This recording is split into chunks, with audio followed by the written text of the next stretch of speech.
Next topic अपने को जिहड़ा आ जाना, ठीक है, विस्कोसिटी दे ही टॉपिक आने अगले भी। नेक्स्ट आना तुहाडे कोल जिहड़ा टॉपिक होएगा स्टोक्स लॉ।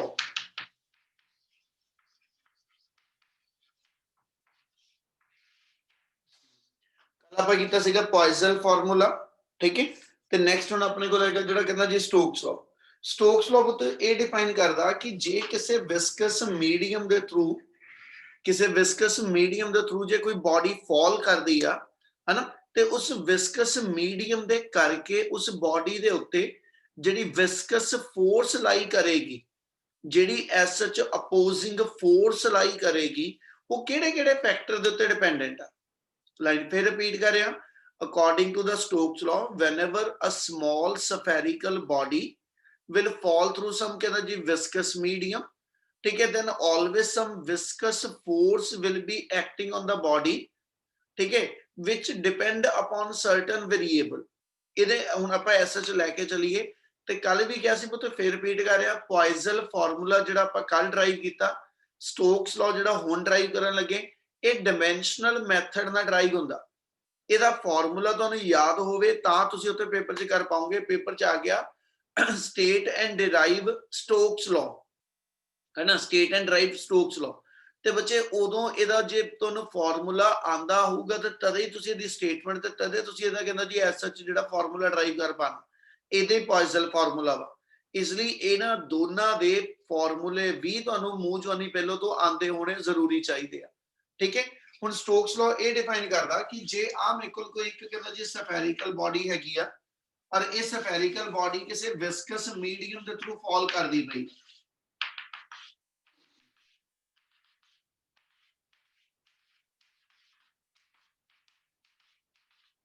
डिफाइन नहीं करता भी कि जे एक सफेरिकल बॉल किसी विस्कस मीडियम ਜਿਹੜਾ ਕਿ ਪਹਿਲਾਂ ਰੈਸਟ ਦੀ ਸਟੇਟ 'ਚ ਸੀਗਾ, ਜਦੋਂ ਇਹ ਬਾਲ ਉਸ ਵਿਸਕਸ ਮੀਡੀਅਮ ਦੇ ਥਰੂ ਫਾਲ ਕਰਨੀ ਆ ਤੇ ਇਹਨੇ ਉਸ ਮੂਵਮੈਂਟ ਤੇ ਕਹਿੰਦਾ ਜੀ ਐਸ ਸੱਚ ਕਹਿੰਦਾ ਜੀ ਕੀ ਕਰਨਾ, ਜਿਹੜੀਆਂ ਲਿਕੁਇਡ ਦੀਆਂ ਲੇਅਰਸ ਇਹਦੇ ਕੰਟੈਕਟ 'ਚ ਆਣਗੀਆਂ ਉਹਨੂੰ ਇਹਨੇ ਮੋਸ਼ਨ 'ਚ ਲੈ ਆਣਾ, ਜਦਕਿ ਜਿਹੜੀਆਂ ਪਰੇ ਪਈਆਂ ਲਿਕੁਇਡ ਦੀਆਂ ਲੇਅਰਸ ਆ ਉਹ ਸਟਿਲ ਰੈਸਟ ਦੀ ਸਟੇਟ 'ਚ ਹੋਣਗੀਆਂ।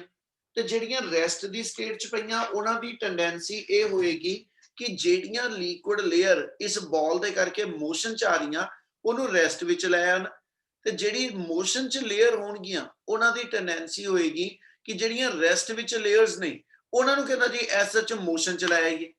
ਇਹਦਾ ਮਤਲਬ ਇਹ ਹੋ ਗਿਆ ਕਿ ਵੀ ਜਿਹੜੀਆਂ ਡਿਫਰੈਂਟ ਲੇਅਰਸ ਬਣ ਗਈਆਂ ਉਹਨਾਂ ਵਿੱਚ ਇੱਕ ਰਿਲੇਟਿਵ ਮੋਸ਼ਨ ਸੈਟਅਪ ਹੋ ਜਾਣੀ। ਤੇ ਕੱਲ ਆਪਾਂ ਗੱਲ ਕਰਕੇ ਗਏ ਲਾਸਟ ਟਾਈਮ ਦੇ ਅੰਦਰ ਕਿ ਜਦੋਂ ਐਸ ਸੱਚ ਰਿਲੇਟਿਵ ਮੋਸ਼ਨ ਡਿਵੈਲਪ ਹੁੰਦੀ ਹੈ ਡਿਫਰੈਂਟ ਲੇਅਰ ਆਫ ਲਿਕੁਇਡ ਦੇ ਅੰਦਰ, ਤਾਂ ਅਸੀਂ ਕਹਿੰਦੇ ਕਿ ਉਸ ਰਿਲੇਟਿਵ ਮੋਸ਼ਨ ਦੇ ਕਰਕੇ ਲਿਕੁਇਡ ਦੇ ਵਿੱਚ ਇੱਕ ਵਿਸਕਸ ਫੋਰਸ ਆਣੀ ਸ਼ੁਰੂ ਹੋ ਜਾਂਦੀ, ਕਿਉਂਕਿ ਲੇਅਰ ਇੱਕ ਦੂਜੇ ਦੀ ਸਟੇਟ ਨੂੰ ਐਸ ਸੱਚ ਅਪੋਜ਼ ਕਰਦੀਆਂ। ਮੋਸ਼ਨ ਵਾਲੀਆਂ ਰੈਸਟ ਨੂੰ ਮੋਸ਼ਨ 'ਚ ਲਿਆਉਣਾ ਚਾਹ ਰਹੀਆਂ, ਰੈਸਟ ਵਾਲੀਆਂ ਮੋਸ਼ਨ ਵਾਲੀਆਂ ਲੇਅਰਸ ਨੂੰ ਰੈਸਟ ਵਿੱਚ ਲੈ ਕੇ ਆਉਣਾ ਚਾਹ ਰਹੀਆਂ। ਇਹਦਾ ਮਤਲਬ ਉਹਨਾਂ 'ਚ ਇੱਕ ਇੰਟਰਫੇਰੈਂਸ ਸ਼ੁਰੂ ਹੋ ਗਈ।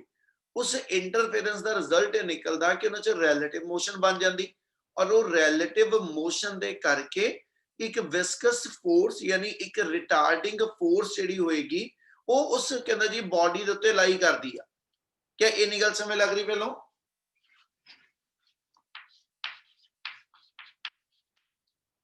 बेटे जो पूछया जो दसिया क्या वो समय लग रहा बेटा? Yes sir. रिपीट कर दो।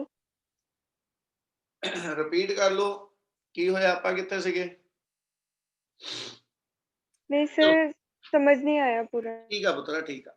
ਆਪਾਂ ਇਹ ਕਿਹਾ ਬੱਚੇ ਕਿ ਜਦੋਂ ਮੇਰੇ ਕੋਲ ਇੱਕ ਕੋਈ ਬਾਲ ਹੈਗੀ ਆ ਮੰਨ ਲਓ ਮੈਂ ਜਿਹੜੇ ਕਮਰੇ ਦੇ ਵਿੱਚ ਖੜਾ ਵਾਂ, ਇੱਥੋਂ ਮੈਂ ਇੱਕ ਬਾਲ ਡ੍ਰੌਪ ਕਰਾਂ ਤੇ 에ਅਰ ਜਿਹੜੀ ਇਸ ਮੂਵਮੈਂਟ ਤੇ ਮੇਰੇ ਅੱਗੇ ਹੋਏਗੀ ਉਹ 에ਅਰ ਅਸੀਂ ਕਹਿੰਦੇ ਰੈਸਟ ਵਿੱਚ ਆ।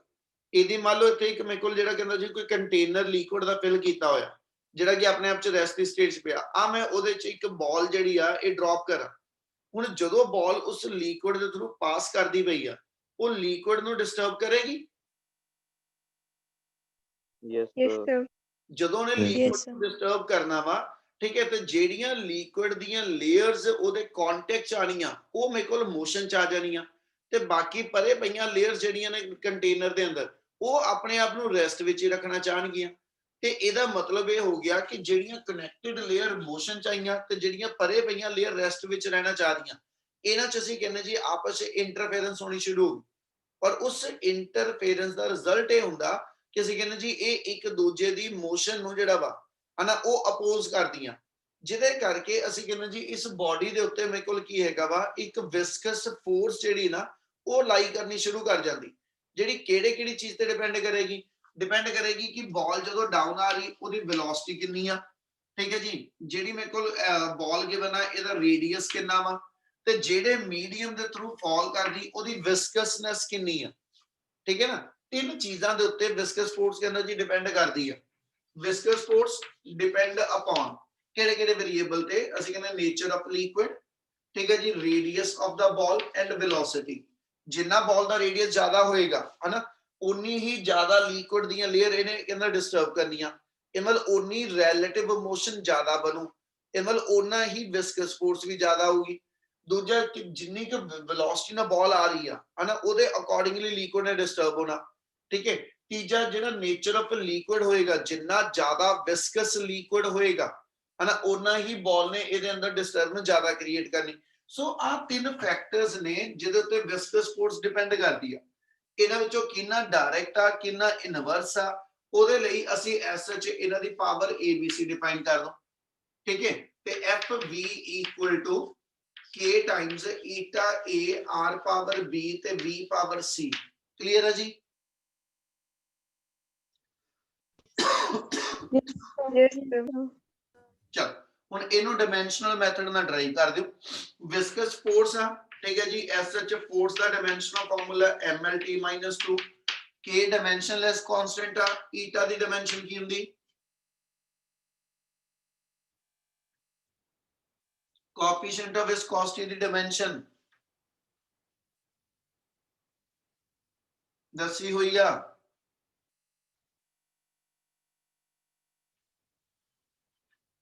ਉਹ ਇੰਨੇ ਜਾਣੇ ਹੋ, ਕੋਈ ਵੀ ਨਹੀਂ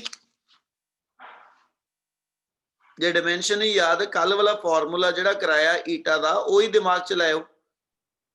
L - 1 T - 1। ਬਿਲਕੁਲ ਠੀਕ ਜੀ।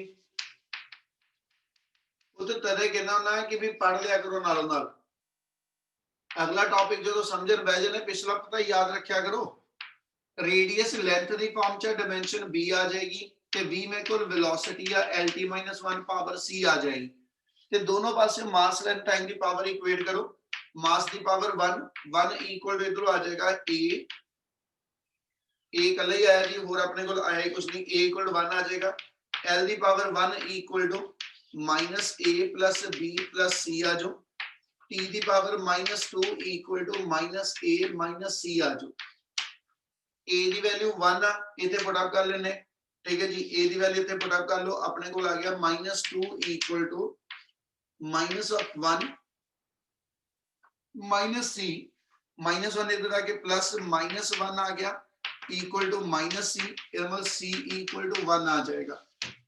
C और A दोनों दी दोनों वैल्यूज इच पुट अप कर दिए, therefore 1 equal to -1 plus B plus 1, -1 plus 1 cancel हो जाना तो B इक्वल टू 1 आ जाएगा। ਇਹਦਾ ਮਤਲਬ ਆਪਣੇ ਕੋਲ ਜਿਹੜਾ ਰਿਜ਼ਲਟ ਆ ਗਿਆ A ਦੀ ਵੈਲਿਊ ਵੀ 1, ਠੀਕ ਹੈ ਜੀ, B ਦੀ ਵੈਲਿਊ ਵੀ 1 ਤੇ C ਦੀ ਵੈਲਿਊ ਵੀ 1, ਠੀਕ ਹੈ। ਤਿੰਨੇ ਦੇ ਤਿੰਨੇ ਵੈਲਿਊਜ਼ ਜਿਹੜੀਆਂ ਤੁਹਾਡੇ ਕੋਲ ਆਈਆਂ, ਤਿੰਨੇ ਦੇ ਤਿੰਨੇ ਵੈਲਿਊ ਜਿਹੜੀਆਂ ਨੇ ਇਹਨੂੰ ਉੱਪਰ ਵਾਲੀ ਇਕੁਏਸ਼ਨ ਦੇ ਵਿੱਚ ਪੁੱਟ ਕਰ ਦੋ। ਇਹਨੂੰ ਇਕੁਏਸ਼ਨ ਨੰਬਰ 1 ਦੇ ਦੋ, ਠੀਕ ਹੈ ਜੀ। ਉਹ ਚ ਪੁੱਟ ਅਪ ਕਰੋ, ਆਪਣੇ ਕੋਲ ਆ ਜਾਏਗਾ put values of A B and C in 1, तो therefore ਸਾਡੇ ਕੋਲ ਸਟੋਕਸ ਲਾਅ ਦੇ ਅਕੋਰਡਿੰਗਲੀ ਜਿਹੜਾ ਫਾਰਮੂਲਾ ਹੋਏਗਾ ਉਹ ਆ ਜਾਣਾ K times eta power 1 R power 1 ਤੇ V ਪਾਵਰ 1, ਯਾਨੀ ਆਪਣੇ ਕੋਲ ਵਿਸਕਸ ਫੋਰਸ ਦਾ ਫਾਰਮੂਲਾ ਹੈਗਾ, ਠੀਕ ਹੈ। ਔਰ ਜਿਹੜਾ K ਹੈਗਾ, ਕੱਲ ਵੀ ਗੱਲ ਕੀਤੀ ਕਿ ਡਾਈਮੈਂਸ਼ਨਲੈਸ ਕਾਂਸਟੈਂਟ ਦੀ ਵੈਲਿਊ ਐਕਸਪੈਰੀਮੈਂਟਲ ਮੈਥਡ ਨਾਲ ਨਿਕਲਦੀ ਆ, ਤੇ ਇੱਥੇ ਅਸੀਂ ਡਾਇਰੈਕਟ ਹੀ ਉਹ ਵੈਲਿਊਜ਼ ਪੁੱਟ ਅਪ ਕਰਦੇ ਹਾਂ। ਪੋਇਸਲ ਫਾਰਮੂਲਾ ਜਿਹੜਾ ਕੱਲ ਡਰਾਈਵ ਕੀਤਾ ਉਹ ਚ K ਦੀ ਵੈਲਿਊ π/8 ਆ, ਇਹਦੇ ਵਿੱਚ ਤੁਹਾਡੇ ਕੋਲ K ਦੀ ਵੈਲਿਊ ਜਿਹੜੀ ਉਹ 6π ਆ, ਠੀਕ ਹੈ। ਤੇ ਆਹ ਫਾਰਮੂਲਾ ਯਾਦ ਰੱਖਿਓ, ਜਦੋਂ ਸਟੋਕਸ ਲਾਅ ਆਣਾ ਫਾਰਮੂਲਾ ਆਂਦਾ ਹੋਏਗਾ ਤੇ ਇੱਥੇ ਵੇਰੀਏਬਲ ਤੇ ਡਿਪੈਂਡੈਂਸ ਦਿਖਾ ਪਾਉਂਗੇ। क्या आ क्लियर है formula? Yes, sir. Yes, sir. ਤਾਂ ਜਿੰਨੇ ਜਾ ਕੇ ਹੁਣ ਜੁਆਇਨ ਕਰਦੇ ਪਏ ਨਾ ਲੇਟ, ਮੈਂ ਕੱਲ ਤੋਂ ਇੱਥੇ ਪਰਮਿਸ਼ਨ ਲਾ ਦੇਣੀ ਤੇ ਮੈਂ ਉਹਨਾਂ ਨੂੰ ਵੇਟਿੰਗ ਰੂਮ 'ਚ ਹੀ ਰਹਿਣ ਦਿਆ ਕਰਨਾ। क्लास लग्या ਨੂੰ 20 ਮਿੰਟ ਹੋ ਗਏ ਆ, ਠੀਕ ਹੈ ਜੀ, ਤੇ ਹੁਣ ਜਾ ਕੇ ਮੈਕਸਿਮਮ ਨਿਆਣਿਆਂ ਨੇ ਜੁਆਇਨ ਕੀਤਾ 25 ਨਿਆਣਿਆਂ ਤੋਂ ਬਾਅਦ ਵਾਲਿਆਂ ਨੇ। ਸਰ ਮੇਰਾ ਕਨੈਕਸ਼ਨ ਟੁੱਟ ਗਿਆ ਸੀਗਾ। ਕਿਸੇ ਇੱਕ ਦਾ ਹੋਊਗਾ, ਬਾਕੀਆਂ ਦਾ ਤਾਂ ਨਹੀਂ ਨਾ। ਬਾਕੀ ਸਾਰੇ ਜਣੇ ਹੁਣ ਜਾ ਕੇ ਨਿਆਣੇ ਪੂਰੇ ਹੋਏ ਗਰੁੱਪ 'ਚ। ਤੇ ਜਿਨ੍ਹਾਂ ਦੀ ਅੱਖ ਲੇਟ ਖੁੱਲਦੀ ਤਾਂ ਮੈਂ ਇੱਥੇ ਵੇਟਿੰਗ ਰੂਮ 'ਚ ਪਾ ਦੇਣਾ ਤੇ ਮੈਂ ਮੁੜ ਕੇ ਆਨ ਉਹਨਾਂ ਨੂੰ ਰਿਕੁਐਸਟ ਉਹਨਾਂ ਦੀ ਐਕਸੈਪਟ ਨਹੀਂ ਕਰਨੀ। अपना टाइम पे ज्वाइन करा करो। जिन्होंने लेट ज्वाइन किया क्या उन्होंने टॉपिक क्लियर हैगा? नेक्स्ट हैगा अपने को एसएच टर्मिनल वेलोसिटी।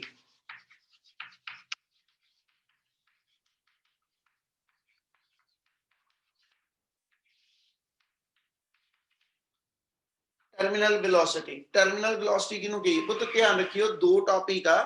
एक आना अगे जाके टॉपिक क्रिटिकल वेलोसिटी और हुण जेड़ा करन लगे हैगा टर्मिनल वेलोसिटी। दोनों टॉपिक दे विच डिफरेंस आ, ठीक है जी। नॉर्मली भुलेखे दे नाल डेरिवेशन जेड़ियां कई जना पुठे कर जांदे, इसलिए ध्यान रखियो टर्मिनल वेलोसिटी दा कांसैप्ट की है। टर्मिनल वेलोसिटी दी डेफिनेशन बोला तो कल्ले कल्ले वर्ड नु सुनियो। It is the maximum and constant velocity, it is the maximum and constant velocity acquired by the body while falling through some viscous medium। मतलब ये होया कि जदों कोई बॉडी किसी विस्कस मीडियम के थ्रू फॉल करती पई आ, है ना, तो ਅਸੀਂ ਕਹਿੰਦੇ ਜੀ ਇੱਕ ਸਟੇਜ ਦੇ ਉੱਤੇ ਜਾ ਕੇ ਉਹਦੀ ਵੈਲੋਸਿਟੀ ਮੈਕਸਿਮਮ ਹੋ ਜਾਏਗੀ ਔਰ ਕਾਂਸਟੈਂਟ ਹੋ ਜਾਏਗੀ। ਮਤਲਬ ਇਹ ਹੋਇਆ ਕਿ ਜਿਸ ਪੋਜੀਸ਼ਨ ਤੇ ਬਾਲ ਦੇ ਡਿੱਗਦੇ ਡਿੱਗਦੇ ਉਹਦੀ ਵੈਲੋਸਿਟੀ ਮੈਕਸਿਮਮ ਬਣੀ ਆ, उस तो बाद जाके ओदी वेलोसिटी फर्दर नहीं इंक्रीज करती, बॉडी फॉल करी जा रही है। यानी जदों उस तो बाद बॉडी फॉल करेगी, ओदी जिन्नी उस पोजीशन ते उस कंडीशन दे अंदर वेलोसिटी बन चुकी है, उस तो वध ओदी वेलोसिटी होर नहीं वधनी। इसलिए ਅਸੀਂ दो वर्ड बोले आ कि पहलों जदों बॉडी उस विस्कस मीडियम च फॉल करदी, लगातार ओदी वेलोसिटी वध रही है, वादे वादे किसी कंडीशन दे करके ओदी वेलोसिटी जिहड़ी ओ मैक्सिमम हो गई। ठीक है, क्यों मैक्सिमम क्या? क्योंकि उस तो बाद बदनी बंद हो गई। ਇਹਦਾ ਮਤਲਬ ਜਿਹੜੀ ਉਹਦੀ ਉਸ ਮੂਵਮੈਂਟ ਤੇ ਮੈਕਸਿਮਮ ਵੈਲੋਸਿਟੀ ਬਣ ਗਈ, ਠੀਕ ਹੈ, ਜਿਹੜੀ ਉਸ ਤੋਂ ਬਾਅਦ ਚੇਂਜ ਹੋਣੀ ਬੰਦ ਹੋ ਗਈ, ਉਸ ਵੈਲੋਸਿਟੀ ਨੂੰ ਅਸੀਂ ਨਾਮ ਜਿਹੜਾ ਵਾ ਉਹ ਟਰਮੀਨਲ ਵੈਲੋਸਿਟੀ ਦਿੰਨੇ ਆ। ਕੀ ਡੈਫੀਨੇਸ਼ਨ ਸਮਝ ਆਈ? ਸਰ ਇੱਕ ਵਾਰੀ ਦੁਬਾਰਾ ਸਮਝਾ ਦਿਓ। ਅਸੀਂ ਇਹ ਕਿਹਾ ਕਿ ਜਦੋਂ ਕੋਈ ਬਾਡੀ ਕਿਸੇ ਵਿਸਕਸ ਮੀਡੀਅਮ ਦੇ ਥਰੂ ਫਾਲ ਕਰਦੀ ਆ ਤੇ ਕਿਸੇ ਇੱਕ ਕੰਡੀਸ਼ਨ ਦੇ ਕਰਕੇ ਇੱਕ ਪੋਜੀਸ਼ਨ ਤੱਕ ਡਿੱਗਦੇ ਡਿੱਗਦੇ ਉਹਦੀ ਵੈਲੋਸਿਟੀ ਜਿਹੜੀ ਉਹ ਮੈਕਸਿਮਮ ਲੈਵਲ ਲੈ ਜਾਂਦੀ। ਕਿਉਂ ਮੈਕਸਿਮਮ ਤਾਂ ਕਹਿੰਦੇ ਪਏ? ਕਿਉਂਕਿ ਉਸ ਤੋਂ ਬਾਅਦ ਉਹਦੀ ਵੈਲੋਸਿਟੀ ਫਰਦਰ ਇਨਕਰੀਜ਼ ਨਹੀਂ ਕਰਦੀ। ਉਸ ਤੋਂ ਬਾਅਦ ਬਾਡੀ ਫਾਲ ਤਾਂ ਕਰੀ ਜਾ ਰਹੀ ਆ, ਪਰ ਉਸ ਤੋਂ ਬਾਅਦ ਉਹਦੀ ਵੈਲੋਸਿਟੀ ਜਿਹੜੀ ਆ ਉਹ ਕਾਂਸਟੈਂਟ ਬਣ ਜਾਂਦੀ। ਜਦੋਂ ਇਹ ਕੰਡੀਸ਼ਨ ਅਚੀਵ ਹੁੰਦੀ ਆ ਤਾਂ ਅਸੀਂ ਕਹਿੰਦੇ ਜੀ ਉਦੋਂ ਉਸ ਬਾਡੀ ਦੀ ਵੈਲੋਸਿਟੀ ਨੂੰ ਅਸੀਂ ਨਾਮ ਜਿਹੜਾ ਵਾ ਉਹ ਟਰਮੀਨਲ ਵੈਲੋਸਿਟੀ ਦਿੰਦੇ ਆ। ਕੀ ਡੈਫੀਨੇਸ਼ਨ ਕਲੀਅਰ ਹੋਈ? Yes sir. Yes, sir. ਜੇ ਇਹਦੀ ਡੈਰੀਵੇਸ਼ਨ Yes, ਜਿਹੜੀ sir. ਆਪਾਂ ਇਹਨੂੰ ਇਹਦਾ ਕਹਿ ਰਹੇ ਕਿ ਆ ਮੰਨ ਲਓ ਮੇਰੇ ਕੋਲ ਕੋਈ ਇੱਕ ਸਫੈਰਿਕਲ ਬਾਡੀ ਆ ਜਿਹੜੀ ਆ ਕਿਸੇ ਇੱਕ ਵਿਸਕਸ ਮੀਡੀਅਮ ਦੇ ਥਰੂ ਫਾਲ ਕਰਦੀ ਪਈ ਹੈ,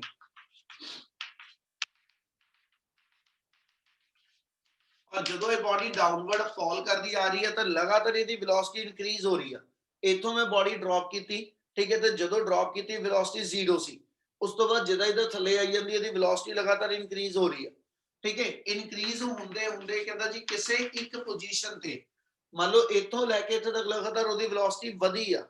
ਇਸ ਪੋਜੀਸ਼ਨ ਤੇ ਆ ਕੇ ਉਹਦੀ ਜਿਹੜੀ ਵੈਲੋਸਿਟੀ ਹੈ ਅਸੀਂ ਕਹਿੰਦੇ ਜੀ ਕਾਂਸਟੈਂਟ ਹੋ ਗਈ, ਕਿਉਂਕਿ ਇਸ ਤੋਂ ਬਾਅਦ ਉਹਦੀ ਵੈਲੋਸਿਟੀ ਵਧਣੀ ਬੰਦ ਹੋ ਗਈ।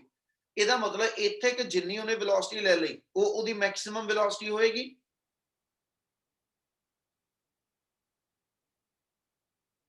Yes, sir. Yes, sir. ਹੈਗੇ ਸਾਰੇ ਜਾਣੇ ਕਿ ਨਹੀਂ?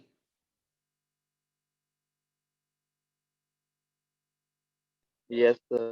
ਯੈਸ ਸਰ ਹੈਗੇ ਆ। Yes, sir.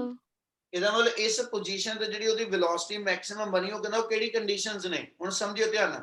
ਅਸੀਂ ਕਹਿੰਦੇ ਜੀ ਚੈੱਕ ਕਰੋ ਇਸ ਵੇਲੇ ਇਸ ਬਾਡੀ ਦੇ ਉੱਤੇ ਫੋਰਸਿਸ ਕਿਹੜੀਆਂ ਕਿਹੜੀਆਂ ਲਾਈ ਕਰਦੀਆਂ। ਨੰਬਰ 1, ਇਸ ਬਾਡੀ ਦਾ ਜਿਹੜਾ weight ਹੋਏਗਾ ਉਹ ਡਾਊਨਵਰਡ ਲਾਈ ਕਰੇਗਾ, ਉਹਨੂੰ mg ਲਿਖਦੇ ਪਏ। ਦੂਜਾ, ਇਹ ਵਿਸਕਸ ਮੀਡੀਅਮ ਚ ਫਾਲ ਕਰਦੀ ਪਈ। ਹੁਣੀ ਗੱਲ ਕਰਕੇ ਜਿਹੜੇ ਪਿਛਲੇ ਟੌਪਿਕ ਚ ਸਟੋਕਸ ਲਾਅ ਦੇ ਅਕੋਰਡਿੰਗਲੀ ਇਸ ਬਾਡੀ ਦੇ ਉੱਤੇ ਇੱਕ ਮੇਰੇ ਕੋਲ ਵਿਸਕਸ ਫੋਰਸ ਲਾਈ ਕਰੇਗੀ, ਇੱਕ ਮੇਰੇ ਕੋਲ ਵਿਸਕਸ ਫੋਰਸ ਲਾਈ ਕਰੇਗੀ ਜਿਹੜੀ ਇਹਦੀ ਮੋਸ਼ਨ ਨੂੰ ਅਪੋਜ਼ ਕਰੂ। ਤੀਜੀ ਫੋਰਸ ਕਿਹੜੀ ਇੰਪੋਰਟੈਂਟ ਆ, ਜਦੋਂ ਇਹ ਲਿਕੁਇਡ ਦੇ ਥਰੂ ਮੂਵ ਕਰਦੀ ਆ ਇਹ ਲਿਕੁਇਡ ਨੂੰ ਉਹਦੀ ਥਾਂ ਤੋਂ ਡਿਸਪਲੇਸ ਕਰੂ। Yes, sir. Yes, sir. Yes, sir. Already SH ਜਿਹੜਾ ਵਾ ਆਰਕੀਮਿਡੀਜ਼ ਪ੍ਰਿੰਸੀਪਲ ਚ ਪੜਿਆ ਹੋਇਆ, ਜਦੋਂ ਇਸ ਜਾਂ ਬਾਇੰਸੀ ਦਾ ਕਨਸੈਪਟ ਦਿਮਾਗ ਚ ਲਾਇਓ, ਜਦੋਂ ਇਹ ਬਾਡੀ ਨੇ ਲਿਕੁਇਡ ਨੂੰ ਉਹਦੀ ਥਾਂ ਤੋਂ ਡਿਸਪਲੇਸ ਕੀਤਾ ਤੇ ਡਿਸਪਲੇਸਡ ਲਿਕੁਇਡ ਦੀ ਟੈਂਡੈਂਸੀ ਹੋਏਗੀ ਇਹਦੇ ਤੇ ਬਾਇੰਡ ਫੋਰਸ ਲਗਾ ਕੇ ਇਹਨੂੰ ਬਾਹਰ ਕੱਢਣ ਦੀ। ਇਹਦਾ ਮਤਲਬ ਇੱਕ ਥਰਡ ਫੋਰਸ ਇਸ ਬਾਡੀ ਦੇ ਉੱਤੇ ਹੋਰ ਲੱਗੇਗੀ, ਠੀਕ ਹੈ ਜੀ, ਜਿਹਨੂੰ ਅਸੀਂ ਨਾਮ ਦਿੰਦੇ ਅਪ ਥਰਸਟ ਕਹਿ ਦਿਓ, ਠੀਕ ਹੈ। ਉਸ ਫੋਰਸ ਨੂੰ ਅਸੀਂ ਅਪ ਥਰਸਟ ਕਹਿ ਦਈਏ ਜਾਂ ਉਹਨੂੰ ਬਾਇੰਡ ਫੋਰਸ ਕਹਿ ਦਈਏ। ਇਹਦਾ ਮਤਲਬ ਆ ਤਿੰਨ ਫੋਰਸਿਸ ਦੇ ਅੰਡਰ ਮੇਰੀ ਬਾਡੀ ਫਾਲ ਕਰਦੀ ਪਈ ਆ, ਤੇ ਜਿਸ ਮੂਮੈਂਟ ਤੇ ਇਹਦੀ ਵੈਲੋਸਿਟੀ ਕਾਂਸਟੈਂਟ ਹੋਣੀ ਆ, ਉਹਦੀ ਕੰਡੀਸ਼ਨ ਕੀ ਹੈ? ਉਹ ਕਹਿੰਦਾ ਆ ਬਾਡੀ ਦਾ weight ਇਹ ਚੇਂਜ ਨਹੀਂ ਹੋਣਾ, ਠੀਕ ਹੈ। ਬਾਡੀ ਇਹਦਾ ਮਤਲਬ ਇਹਨਾਂ ਚੋਂ ਆਪਾਂ ਇਹ ਲੱਭੀਏ ਕਿਹੜੀ ਫੋਰਸ ਆ ਜਿਹੜੀ ਚੇਂਜੇਬਲ ਆ, ਠੀਕ ਹੈ। ਫਿਰ ਉਹਦੇ ਬਿਹਾਫ ਤੇ ਕੰਡੀਸ਼ਨ ਬਣਾਣੀ ਆ, ਜਿਹੜਾ ਬਾਡੀ ਦਾ weight ਆ ਇਹ ਕਾਂਸਟੈਂਟ ਹੀ ਰਹਿਣਾ। ਜਦੋਂ ਬਾਡੀ ਫੁੱਲੀ ਇਮਰਸ ਹੋ ਗਈ, ਜਦੋਂ ਬਾਡੀ ਫੁੱਲੀ ਆਪਣੀ ਇਮਰਸ ਹੋ ਗਈ ਲਿਕੁਇਡ ਦੇ ਅੰਦਰ, ਜਿੰਨਾ ਇਹਨੇ ਐਸਐਚ ਸਰਫੇਸ ਦੇ ਕੋਲ ਫੁੱਲ ਇਮਰਸ ਹੋ ਕੇ ਲਿਕੁਇਡ ਨੂੰ ਡਿਸਪਲੇਸ ਕੀਤਾ, ਉਨੇ ਹੀ ਲਿਕੁਇਡ ਨੇ ਇੱਥੇ ਵੀ ਡਿਸਪਲੇਸ ਕੀਤਾ। ਇਹਦਾ ਮਤਲਬ ਆ ਜਿਹੜੀ ਅਪ ਥਰਸਟ ਹੋਏਗੀ ਉਹ ਵੀ ਬਾਡੀ ਦੇ ਉੱਤੇ ਫਿਕਸ ਰਹਿਣੀ ਆ, ਠੀਕ ਹੈ। ਲਿਕੁਇਡ ਦੇ ਅੰਦਰ ਇਮਰਸ ਹੋਣ ਤੋਂ ਬਾਅਦ ਥਰੂ ਆਊਟ ਦਾ ਲਿਕੁਇਡ ਅਪ ਥਰਸਟ ਚੇਂਜ ਨਹੀਂ ਹੋਣੀ। ਤੇ ਪਰ ਜਿਹੜੀ ਵਿਸਕਸ ਫੋਰਸ ਆ, ਜਿਹਦਾ ਹੁਣੀ ਫਾਰਮੂਲਾ ਆਪਾਂ ਪਿੱਛੇ ਡਰਾਈਵ ਕੀਤਾ ਵਾ ਕਿ ਵਿਸਕਸ ਫੋਰਸ ਦੀ ਵੈਲਿਊ ਜਿਹੜੀ ਆ ਉਹ 6 ਪਾਈ ਈਟਾ ਆਰਵੀ ਆ, ਤੇ ਇਹਨਾਂ ਸਾਰਿਆਂ ਦੇ ਵਿੱਚੋਂ ਨੇਚਰ ਆਫ ਲਿਕੁਇਡ ਦਾ ਚੇਂਜ ਨਹੀਂ ਹੋ ਰਿਹਾ, ਠੀਕ ਹੈ। ਰੇਡੀਅਸ ਆਫ ਦਾ ਬਾਲ ਚੇਂਜ ਨਹੀਂ ਹੋ ਰਿਹਾ, ਪਰ ਪੁੱਤ ਲਗਾਤਾਰ ਥੱਲੇ ਆਂਦੇ ਹੋਏ ਉਹਦੀ ਵੈਲੋਸਿਟੀ ਚੇਂਜ ਹੋ ਰਹੀ ਆ, Yes, sir. ਔਰ ਨੀਚੇ Yes, ਆਂਦੇ sir. ਹੋਏ ਉਹਦੀ ਵੈਲੋਸਿਟੀ ਇਨਕਰੀਜ਼ ਹੋ ਰਹੀ ਕਿ ਡਿਕਰੀਜ਼ ਹੋ ਰਹੀ? Decrease. ਜਦੋਂ ਬਾਡੀ ਥੱਲੇ ਨੂੰ ਆਂਦੀ ਪਈ ਆ ਮੈਂ ਪੈਨ ਇਤੋਂ ਛੱਡ ਦਵਾਂ, 에ਅਰ ਇਹ ਆਪਣੇ ਆਪ ਚ ਇੱਕ ਵਿਸਕਸ ਮੀਡੀਅਮ ਆ, ਜਦੋਂ ਇਹ ਚ ਮੇਰਾ ਪੈਨ ਇਹ ਤੋਂ ਮੇਰੇ ਹੱਥੋਂ ਡ੍ਰੌਪ ਕਰਕੇ ਥੱਲੇ ਜਾਏਗਾ, ਇਹਦੀ ਵੈਲੋਸਿਟੀ ਇਨਕਰੀਜ਼ ਹੋ ਰਹੀ ਕਿ ਡਿਕਰੀਜ਼ ਹੋ ਰਹੀ?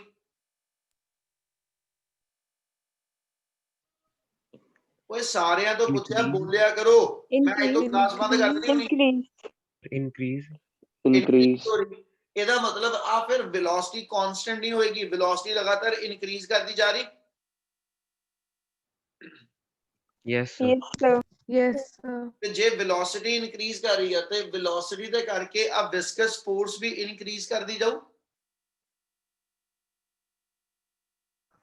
yes sir, Yes, sir. ਜੇ ਮੇਰੀ ਵਿਸਕਸ ਫੋਰਸ ਇਨਕਰੀਜ਼ ਕਰਦੀ ਪਈ ਆ ਤੇ ਇਹਦਾ ਮਤਲਬ ਇਹ ਚੀਜ਼ ਹੋਈ, ਜਦੋਂ ਤੱਕ ਤੇ ਇਹਨਾਂ ਦੋਨਾਂ ਫੋਰਸਿਸ ਦੇ ਵਿੱਚ ਟੋਟਲ ਅਪਵਰਡ ਤੇ ਟੋਟਲ ਡਾਊਨਵਰਡ ਦੇ ਵਿੱਚ ਡਿਫਰੈਂਸ ਆਫ ਫੋਰਸ ਹੋਏਗਾ, ਠੀਕ ਹੈ। ਔਰ ਬਾਡੀ ਲਗਾਤਾਰ ਆਪਣੀ ਸਪੀਡ ਥੱਲੇ ਵਧਾ ਰਹੀ ਆ, ਇਹਦਾ ਮਤਲਬ ਡਾਊਨਵਰਡ ਉਹਦੀ ਬਾਡੀ ਦੀ ਮੋਸ਼ਨ ਜਿਹੜੀ ਐਕਸਲਰੇਟਿਡ ਆ, ਤੇ ਜੇ ਡਾਊਨਵਰਡ ਐਕਸਲਰੇਟਿਡ ਆ ਤੇ ਇਹਦਾ ਮਤਲਬ ਆ ਨੈਟ ਫੋਰਸ ਦੇ ਵਿੱਚੋਂ ਡਾਊਨਵਰਡ ਫੋਰਸ ਗ੍ਰੇਟਰ ਆ ਇਹਨਾਂ ਦੋਨਾਂ ਦੀ ਸਮ ਟੋਟਲ ਨਾਲ, ਠੀਕ ਹੈ। ਡਾਊਨਵਰਡ ਫੋਰਸ ਗ੍ਰੇਟਰ ਹੋਣ ਕਰਕੇ, ਠੀਕ ਹੈ ਜੀ, ਬਾਡੀ ਲਗਾਤਾਰ ਸਪੀਡ ਵਧਾ ਰਹੀ ਆ, ਪਰ ਬਾਡੀ ਦੀ ਸਪੀਡ ਵਧਣ ਨਾਲ ਲਗਾਤਾਰ ਆ ਫੋਰਸ ਵਧਦੀ ਵੀ ਜਾ ਰਹੀ ਆ।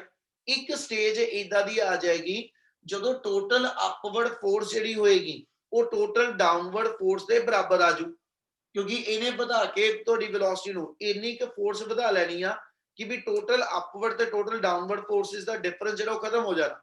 ਯਾਨੀ ਉਦੋਂ ਇਹ ਅਪਵਰਡ ਤੇ ਡਾਊਨਵਰਡ ਫੋਰਸਿਸ ਜਿਹੜੀਆਂ ਨੇ ਇਹ ਬੈਲੈਂਸ ਹੋ ਜਾਣੀਆਂ, ਤੁਹਾਡੀ ਬਾਡੀ ਇਕੁਇਲਿਬ੍ਰੀਅਮ ਚ ਆ ਜਾਣੀ। ਤੇ ਜਦੋਂ ਉਹ ਕੰਡੀਸ਼ਨ ਆਏਗੀ ਉਦੋਂ ਬਾਡੀ ਦੇ ਉੱਤੇ ਨੈਟ ਫੋਰਸ ਜ਼ੀਰੋ ਹੋ ਜੂ, ਨੈਟ ਐਕਸਲਰੇਸ਼ਨ ਉਹਦੀ ਜ਼ੀਰੋ ਹੋ ਜੂ। ਐਕਸਲਰੇਸ਼ਨ ਜ਼ੀਰੋ ਦਾ ਮਤਲਬ ਉਹਦੀ ਵੈਲੋਸਿਟੀ ਜਿਹੜੀ ਉਹ ਕਾਂਸਟੈਂਟ ਹੋ ਜੂ। ਕਿਆ ਆ ਵਰਡ ਸਮਝ ਲੱਗੇ? Yes, sir. Yes, sir.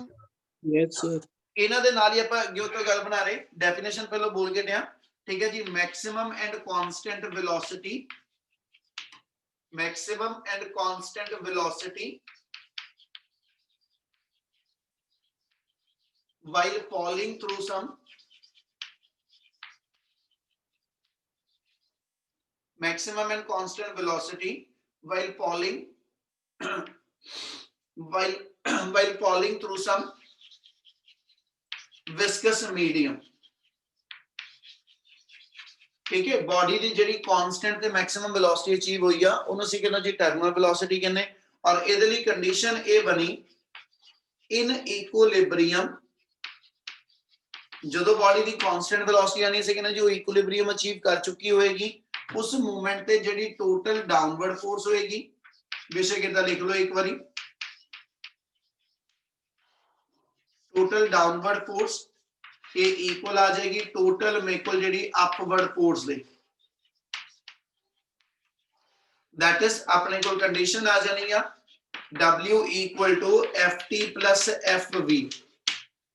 क्या आ कंडीशन क्लियर है जी? Yes, sir. Yes, sir. Yes, sir. Yes, sir. चल ਹੁਣ ਇਹਦੇ ਵਿੱਚ ਤੁਸੀਂ weight ਜਿਹੜਾ ਵਾ weight ਨੂੰ ਡਿਫਾਈਨ ਕਰੀਏ ਤਾਂ ਕਿਹਨਾਂ ਜੀ mg ਆ ਗਿਆ। FT ਕਿਹਦਾ ਸਿੰਬਲ ਆ? Upthrust. Upthrust, ਅਪ ਥਰਸਟ ਕਿਹਦਾ ਇਕੁਅਲ ਹੁੰਦੀ?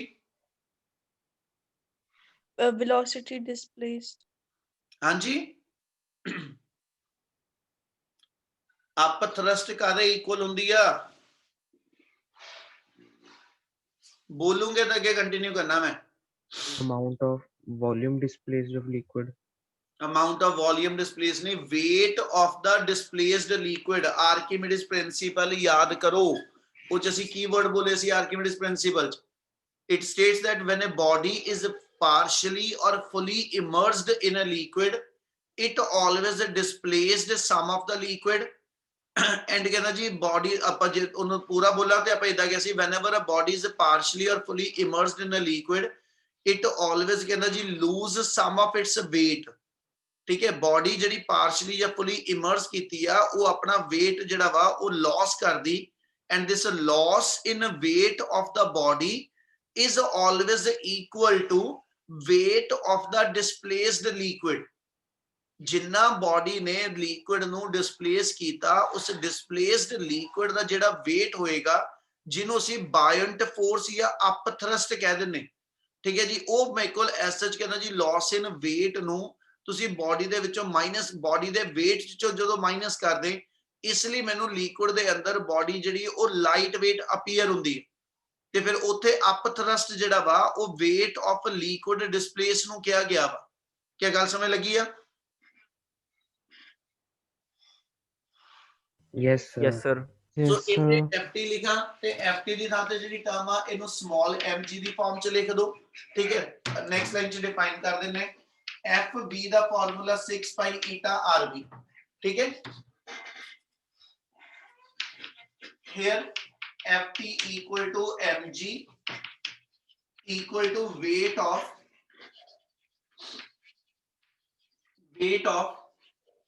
displaced liquid आ जाएगा। क्या इतनी गल समझ लगी? Yes, sir. चलो Yes, sir. इसे टर्म्स ਨੂੰ ਅਸੀਂ ਬਣਾ ਕੇ ਵੀ ਦੇਣਾ ਬੇਟਾ, ਬਣਨਾ ਕੀ ਆ ਹੁਣ ਇਹਦੇ ਮੈਂ ਇੱਥੇ mg ਪਹਿਲੋਂ ਲਿਖ ਰਿਹਾ। m ਨੂੰ ਆਪਾਂ ਡਿਫਾਈਨ ਕਰੀਏ ਤੇ ਮਾਸ ਆਫ ਦਾ ਬਾਡੀ ਆ। ਮਾਸ ਨੂੰ ਅਸੀਂ volume of body into density of body.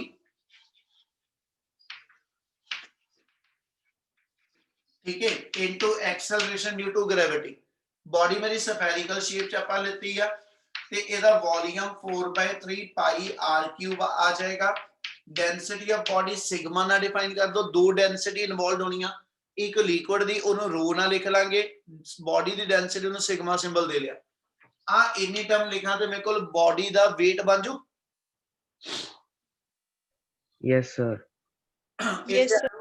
ऊपर लिखिए ते ਅਸੀਂ SH mass of liquid displace ਲਿਖਣਾ ਤੇ ਜਦੋਂ ਮਾਸ ਆਫ ਲਿਕੁਇਡ ਡਿਸਪਲੇਸ ਲਿਖਣਾ ਤੇ ਮਾਸ ਨੂੰ ਫਿਰ ਇੱਥੇ ਵੀ volume of liquid volume of displaced liquid into density of liquid ਲਿਖਣਾ।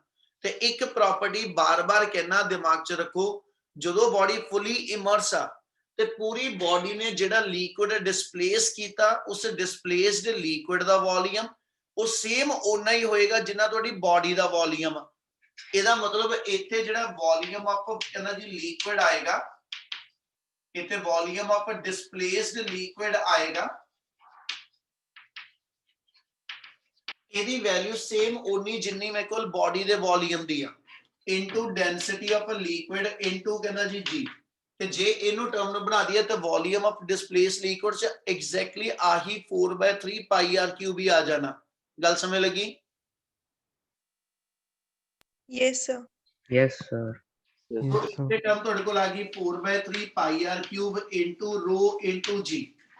ਠੀਕ ਹੈ ਜੀ, ਆਪਣੇ ਕੋਲ ft ਦੀ ਵੈਲਿਊ ਵੀ, ਆਪਣੇ ਕੋਲ ਜਿਹੜੀ ਕਹਿੰਦਾ ਜੀ S H weight of the ਬਾਡੀ ਵੀ, ਤੇ ਆਪਣੇ ਕੋਲ ਵਿਸਕਸ ਫੋਰਸ, ਤਿੰਨਾਂ ਦੀ ਵੈਲਿਊ ਹੈਗੀ ਇਕੁਏਸ਼ਨ ਚ ਪੁੱਟ ਅਪ ਕਰਕੇ ਟਰਮੀਨਲ ਵੈਲੋਸਿਟੀ ਕੱਢੋ ਕਿੰਨੀ ਬਣਨੀ ਆ। ਹੁਣ ਇੱਥੇ ਵੈਲਿਊ ਪੁੱਟ ਅਪ ਕਰਾਂ ਤੇ ਆਪਣੇ ਕੋਲ ਆ ਗਿਆ therefore 4/3 pi r cube sigma g, ठीक है जी। आ टर्म नाल ही इधर माइनस भी करा रहे हैं, -4/3 pi r cube rho into g equal to 6 pi eta rv। Clear है? Yes, sir. Yes. ਹੁਣ ਇਹਦੇ ਵਿੱਚੋਂ ਕਾਮਨ ਕੱਢ ਲਓ, ਆਪਣੇ ਕੋਲ ਟਰਮ ਆ ਗਈ 4/3 pi r cube into g sigma minus rho equal to 6 pi eta rv। ਤੇ ਇਹਦੇ ਵਿੱਚੋਂ ਇੱਕ ਆਪਣਾ ਪਾਈ ਕੈਨਸਲ ਹੋ ਜਾਣਾ, ਇੱਕ ਆਪਣੇ ਕੋਲ ਇੱਥੇ ਆ ਕੇ 2 3 ਦਾ ਤੇ 2 2 ਦਾ 4 ਆ ਟਰਮ ਕੈਨਸਲ ਹੋ ਜੂ, ਇੱਕ ਆਪਣੇ ਕੋਲ ਰੇਡੀਅਸ ਕੈਨਸਲ ਹੋ ਜਾਣਾ, ਠੀਕ ਹੈ। ਇੱਥੋਂ ਫਿਰ ਟਰਮੀਨਲ ਵੈਲੋਸਿਟੀ ਦੀ ਵੈਲਿਊ ਕੱਢ ਦੋ ਤੇ ਟਰਮੀਨਲ ਵੈਲੋਸਿਟੀ ਦਾ ਫਾਰਮੂਲਾ ਆਪਣੇ ਕੋਲ ਬਣ ਗਿਆ 2/9, ਆ ਵੀ ਟਰਮ ਨੀਚੇ ਆ ਜਾਏਗੀ 2/9 ਈਟਾ, ऊपर आ जाएगा r square into sigma minus rho into g। आ मेरे को ऐसा कहना जी जेड़ा टर्मिनल वेलोसिटी दा फार्मूला आजू, जेड़ा केड़ी-केड़ी चीज ते डिपेंडेंट है कि भी बॉल दा साइज केड़ा, ठीक है जी। जिन्ना रेडियस ज्यादा होएगा उन्नी डिस्टर्बेंस ज्यादा हो, उन्नी ही विस्कस फोर्स ज्यादा बनू, इसलिए उन्नी टर्मिनल वेलोसिटी ज्यादा आएगी। ते दूजा डिपेंड करेगा बॉडी दी, ठीक है, उस बॉल दी या बॉडी दी डेंसिटी कितनी, ठीक है। तो मेरे को जी एसएच लिक्विड दी डेंसिटी कितनी ते नेचर ऑफ लिक्विड की होएगा। क्या फैक्टर क्लियर है? Yes. sir. Yes, sir. ਹੁਣ ਇਹਦੇ ਵਿੱਚ ਅਸੀਂ ਲਿਖਦੇ ਕਿ ਵੀ ਜੇ ਮੇਰੇ ਕੋਲ ਐਸਐਚ ਆ ਕਹਿ ਦਈਏ ਕਿ ਵੀ ਇਫ ਸਿਗਮਾ ਗ੍ਰੇਟਰ ਦੈਨ ਰੋ, ਹਨਾ, ਤੇ ਜੇ ਸਿਗਮਾ ਦੀ ਵੈਲਿਊ ਯਾਨੀ ਬੋਡੀ ਦੀ ਡੈਂਸਿਟੀ ਲਿਕੁਇਡ ਦੀ ਡੈਂਸਿਟੀ ਤੋਂ ਜ਼ਿਆਦਾ ਵਾ ਤੇ ਟਰਮੀਨਲ ਵੈਲੋਸਿਟੀ ਮੇਰੀ ਪੋਜ਼ਿਟਿਵ ਚ, ਇਹਦਾ ਮਤਲਬ ਬॉल ਮੇਰੀ ਇੱਕ ਕਾਂਸਟੈਂਟ ਵੈਲੋਸਿਟੀ ਨਾਲ ਥੱਲੇ ਨੂੰ ਫਾਲ ਕਰੇਗੀ।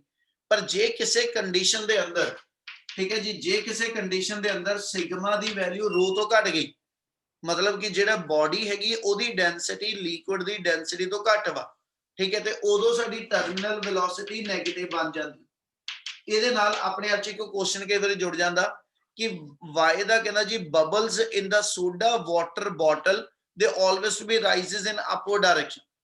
ਤੁਹਾਡੇ ਕੋਲ ਸੋਡਾ ਵਾਟਰ ਦੀ ਬੋਟਲ ਆ, ਠੀਕ ਹੈ ਜੀ, ਉਹ ਚ ਬਬਲ ਜਿਹੜੇ ਨੇ ਹਨਾ ਉਹ ਐਸਐਚ ਥੱਲੇ ਜਾਣ ਦੀ ਥਾਂ ਦੇ ਉੱਤੇ ਕਹਿੰਦਾ ਜੀ ਉੱਪਰ ਨੂੰ ਜਾਣਾ ਸ਼ੁਰੂ ਹੋ ਜਾਂਦੇ।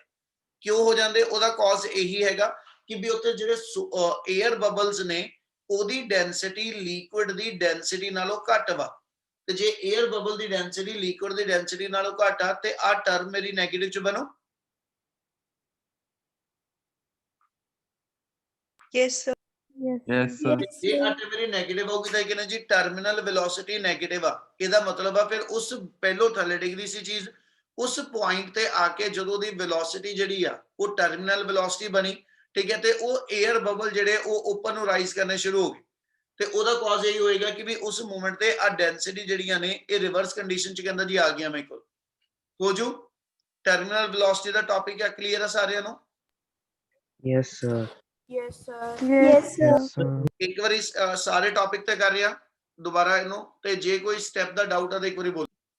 हां जी, सो इस रिलेशन दे अकॉर्डिंगली ਅਸੀਂ डिफाइन करदे पए कि जे मेरे को 0 डिग्री सेल्सियस ਤੇ ਜਿਹੜੀ ਵਿਸਕੋਸਿਟੀ ਦਿੱਤੀ ਆ ਇਹਨੂੰ ਮੈਂ 30 ਡਿਗਰੀ ਸੈਲਸੀਅਸ ਦੀ ਵਿਸਕੋਸਿਟੀ ਨਾਲ ਐਸਐਚ ਕੋਰਿਲੇਟ ਕਰਾਂ ਤੇ ਉਹ ਚੋਂ ਨੇ ਪੁੱਤ ਆ ਰਿਲੇਸ਼ਨ ਦਿੱਤਾ ਕਿ ਵੀ 30 ਡਿਗਰੀ ਤੇ ਵਿਸਕੋਸਿਟੀ 0 ਡਿਗਰੀ ਤੇ ਵਿਸਕੋਸਿਟੀ ਨਾਲ ਆ ਰਿਲੇਸ਼ਨ ਨਾਲ ਕਹਿੰਦਾ ਜੀ ਰਿਲੇਟ ਹੋਏਗੀ।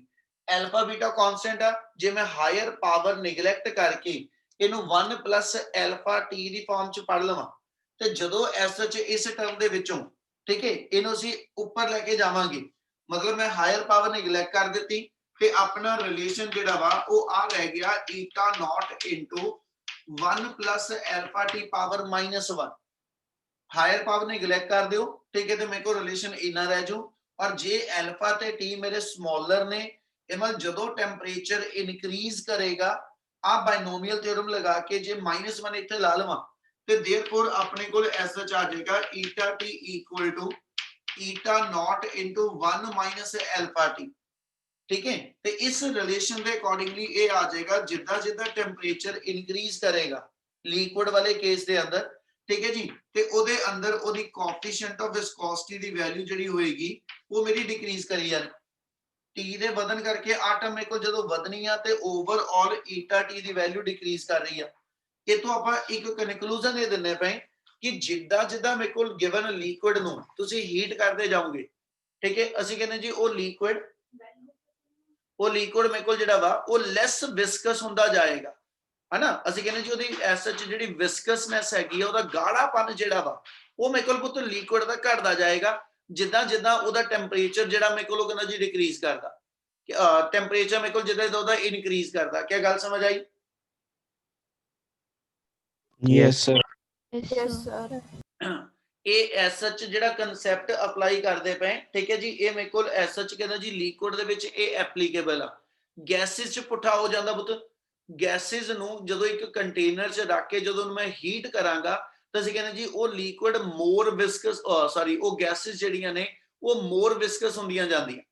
ਇਹਦਾ ਮਤਲਬ ਗੈਸਿਸ ਵਾਲੇ ਕੇਸ ਦੇ ਅੰਦਰ ਅਸੀਂ ਐਸਚ ਰਿਲੇਸ਼ਨ ਅਪਲਾਈ ਨਹੀਂ ਕਰਦੇ ਪਏ, ਠੀਕ ਹੈ। ਉਹਨੂੰ ਅਸੀਂ ਕਾਈਨੈਟਿਕ ਥਿਊਰੀ ਚ ਆਲਰੇਡੀ ਪੜਿਆ ਹੋਇਆ ਕਿ ਟੈਂਪਰੇਚਰ ਨਾਲ ਉਹਦੀ ਡਾਇਰੈਕਟ ਵੇਰੀਏਸ਼ਨ ਆਉਂਦੀ ਆ। ਤੇ ਲਿਕੁਇਡ ਵਾਲੇ ਕੇਸ ਦੇ ਅੰਦਰ ਅਸੀਂ ਕਹਿੰਦੇ ਕਿ ਜਿੱਦਾਂ ਜਿੱਦਾਂ ਟੈਂਪਰੇਚਰ ਇਨਕਰੀਜ਼ ਕਰੇਗਾ ਲਿਕੁਇਡ ਦੀ ਵਿਸਕਸਨੈਸ ਜਿਹੜੀ ਹੋਏਗੀ ਉਹ ਡਿਕਰੀਜ਼ ਕਰਦੀ ਜਾਂਦੀ ਹੈ। ਤੇ ਉਹਦੇ ਲਈ ਮੇਰੇ ਕੋਲ ਉਹਨੇ ਆ ਇੱਕ ਕਹਿੰਦਾ ਜੀ ਰਿਲੇਸ਼ਨ ਦੇ ਦਿੱਤਾ, ਕਿ ਵੇਰੀਏਸ਼ਨ ਆਫ ਵਿਸਕੋਸਿਟੀ ਵਿਦ ਟੈਂਪਰੇਚਰ। क्या इन्हें चीज क्लियर है? Yes. Yes, sir. चल छोटा जिहा टॉपिक सीगा, ठीक है। एक चीज तुहानू पढ़न नू दे रहा, नोट करो।